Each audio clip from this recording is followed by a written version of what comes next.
Tonight we have a ghost story called Back from the Dead.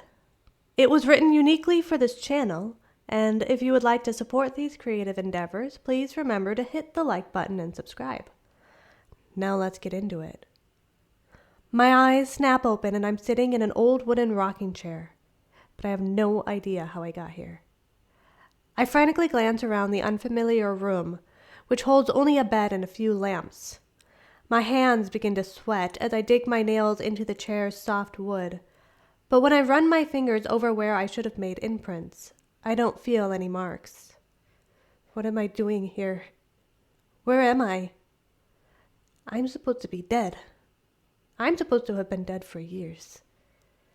Just then, to my left, beyond a closed door, there is a series of creaks, of what sounds like old steps. As I listen closer, I think I hear two people.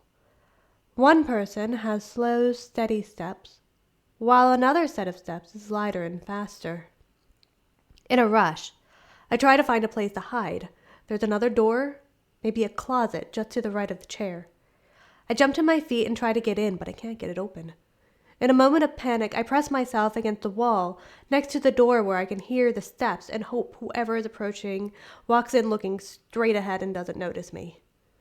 I stay as quiet as possible, even though I'm practically panting and breathing so fast. I listen to the people reach the top of the steps and then march across the floor in the direction of the room. The door next to me flings open and I muffle a scream, but a tall woman with dark hair, tan pants, and a green shirt on doesn't give me any attention. She speeds past me, opens the door that I wasn't able to move just seconds ago, and grabs a purse. A boy of about 6, wearing a baseball uniform and cap, now enters the room, and his face flicks in my direction. I freeze, but he passes me. He keeps going farther into the room. The woman shuts the closet door and turns back in the direction in which she came from, which means she's facing me. I gasp for 2 reasons. The first is that she clearly can't see me, and the second is that I see she's my daughter, Patty. The last time I saw her, she was only 17 years old, but now she must be in her 30s.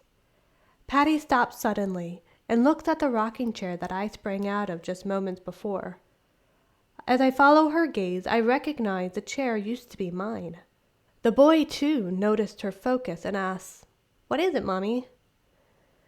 Patty shakes her head and, with a small smile, says, "Nothing, sweetheart. I just thought I saw Nana's old chair rocking." "You saw a ghost?" the son asks.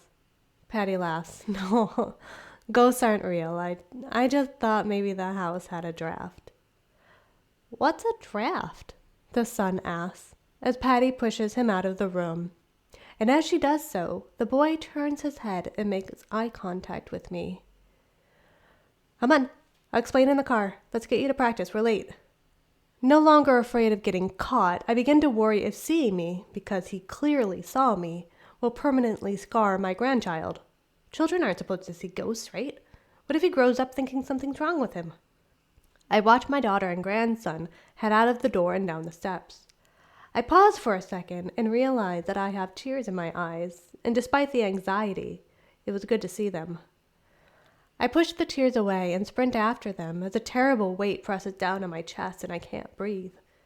I'm certain that if I let them out of my sight, something horrific will happen. Before my daughter can close the car door, I jump in the back seat next to my grandson and pray that I'm doing the right thing. I tug on my seatbelt while my daughter floors it down the road. "Slow down!" I yell, but no one listens to me, and I imagine it's not just because I'm dead.